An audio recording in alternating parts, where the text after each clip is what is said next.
Alright, I'm about to start on the Tohatsu 4, 5, and 6 horsepower outboard motor complete service kit.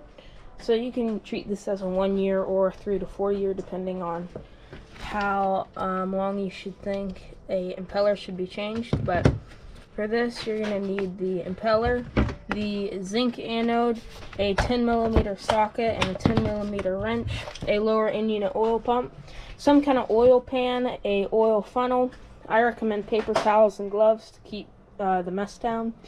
10W30 oil for the main engine, and then 8090 lower in-unit oil. I like Lucas oil production. So pretty straightforward. We're just going to start off with doing simple stuff like the oil, then take the lower end unit off. Also, we're going to grease everything with a grease gun. So yeah, let's get right into it.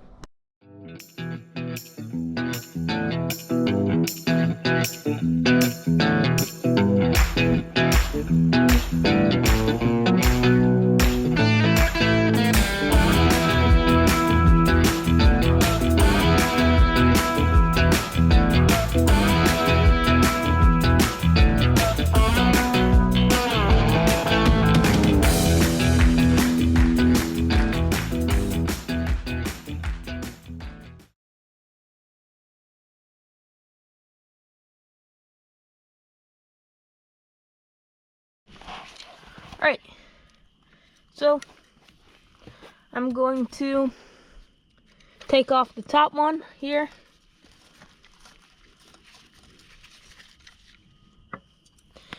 Make sure your seals are good. I'm really happy with these seals. I have no idea when it was done last. Usually people don't do this, so this could have been original to the engine, although it's not like there's paint on the thing, so I can't prove that. I really have no idea, but it's always a good thing to do it, just to make sure that you don't have any water underneath or any water in your lower end unit. So, yeah. Okay. So just take that one off. And make sure you keep them separate. There is a difference between the top one and the bottom one.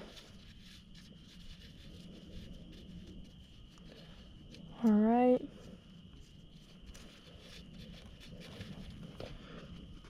Okay, there we go. So this is really a lot thicker than your regular engine oil. It's like a syrupy thick, so you kind of need to let it sit for as long as you can. Honestly, like, depending on the size of your engine, 5 to 10 minutes should be good, but if you can let it sit for an hour, that's even better. But I'm just gonna let it sit. Not milky, it's good oil.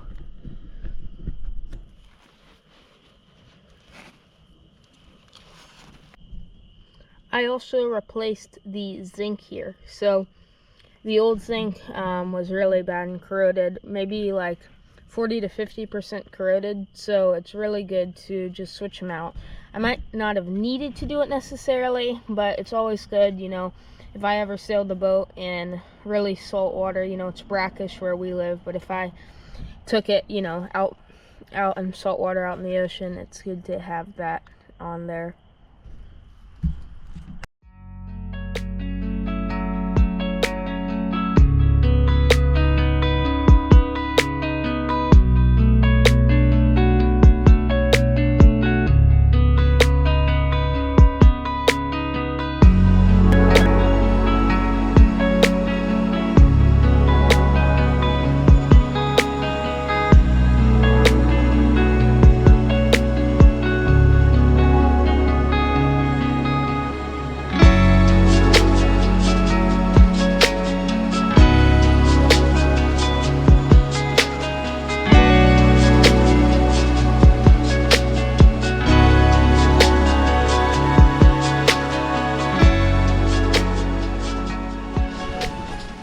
Alright, so little trouble there. The drive shaft was stuck on the coupler down in there. I feel like there's always something up when I take these things off. But here's the lower end unit. Gonna take the prop off, file it down a little bit, but gonna take off the water pump housing and switch out the impeller.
Okay, so I'm gonna do a little recap on what I've done on this Tohatsu 4 horsepower 4-stroke. It's a 2009.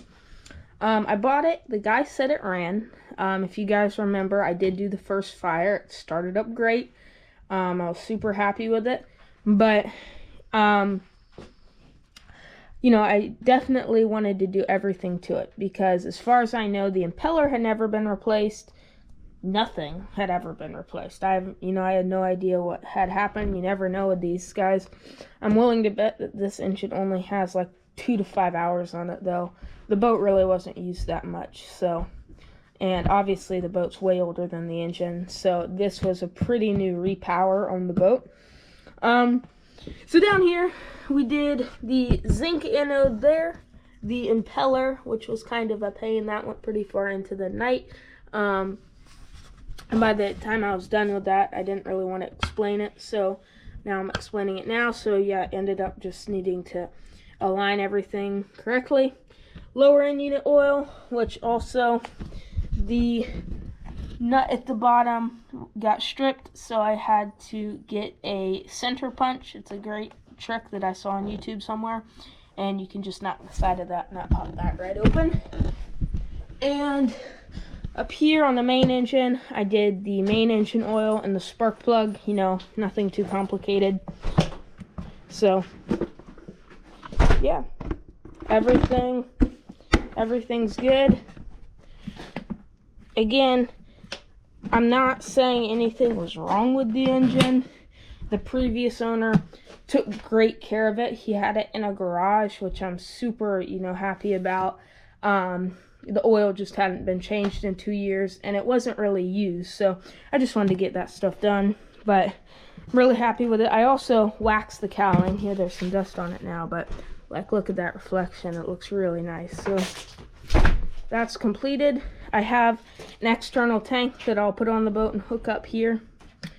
Good idea to play around with that. I really like the internal tank and external tank. You can fill this guy up and just go out and go for a sail if you want to, or if you want to go on a longer trip, you can hook up the little 3-gallon tank. So really looking forward to testing that out.